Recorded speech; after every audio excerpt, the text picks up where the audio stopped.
Hey guys, welcome back. So I am back with another look, I just dropped my notes, but we're just gonna keep going. I am back with another word for the day, right? So if y'all see me look down, it's because I'm looking at my notes. Y'all know I'm still new to this. So, I'm trying to get in the hang of things. Even though I'm new to this recording thing, I'm true to this. So anyway, as I was reading Esther the day before yesterday, because I'm not gonna say yesterday. Was it yesterday? Maybe I was reading yesterday. So as I was reading Esther yesterday, this word, no, it was the day before yesterday because this has stuck with me for the past 2 days, right? In Esther chapter 4, like if you read the book of Esther, then you know that King Xerxes, I might be saying his name wrong, but this was the time when he was the king, and his wife Vashti, he felt that she disrespected him. So basically he just had her removed. Look at my cat. He had her removed from being the queen, and because he was taking advice from his advisors, to be honest, I feel like he didn't have a mind of his own. But that's a whole nother word. So he saw the queen, blah blah blah, had the women had to go through all these like 12 months of cleansing and purification and all that stuff. We could focus on that another time. But today what I wanted to focus on was in chapter 4, right? So Haman had made this decree out to kill all the Jews, right? Now Esther is a Jew, but she hid her identity, or who she, where she was from the palace, so no one knew. But her uncle Mordecai, basically he had adopted her, took care of her after her father or parents passed away or something like that. Don't quote me, but they did pass away, and her uncle Mordecai took care of her. So basically he was giving her advice along her journey or whatever in the palace. And so this decree was out to kill all the Jews on a set date. And Mordecai, he tore his clothes, went into mourning and stuff like that. So Queen Esther heard about it or whatever, and she tried to send him some clothes. He didn't take the clothes, so she sent the messenger back to him to find out what was going on. So he told the messenger or whatever, can't think of the messenger name right now, but he told the messenger everything that was going on and sent it back to Queen Esther. So basically Esther was like, well, what can I do, because the king has not summoned me. He hasn't summoned me in, I don't know, maybe it was like 3 months or something like that. And if you go into the king's courts without being summoned, then he will, he'll kill you. Like, it's just, that's it, period. So Mordecai basically told Queen Esther, like, don't think that you will escape this persecution. Like, you're Jewish too. Like, you and your bloodline will be killed too, like, along with us. Just because you're in that palace don't make you any different from us.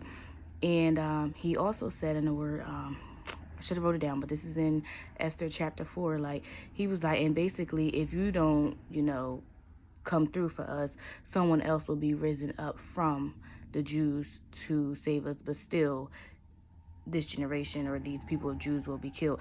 And then one thing he said was, perhaps you were created for such a time as this.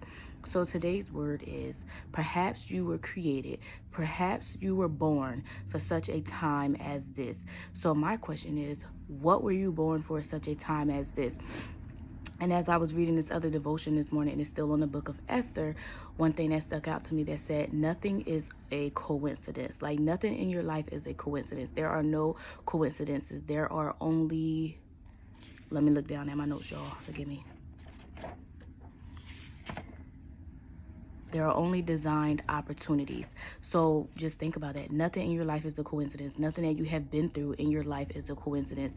It is what shaped you, what molded you into the person that you are, right? And we all know that God is the author and finisher of our faith. We know that he has created us, right? We know that we are created in his likeness and in his image. And everything that we have been through, all of our experiences, has hopefully grown us, right, into whomever it is that God has created us to be. Your story is your story, and it's unique, but it's not for you to keep to yourself. It is to help someone else. Like Esther, like whatever she went through with her parents passing away and her being adopted by Mordecai, and just the whole process of becoming a queen, and she gained favor through all of that, right? And even to the point where, she, after Mordecai had sent that message, like, basically, like, you need to come through for us, like, she held a fast, and she said, tell everyone not to eat nor drink.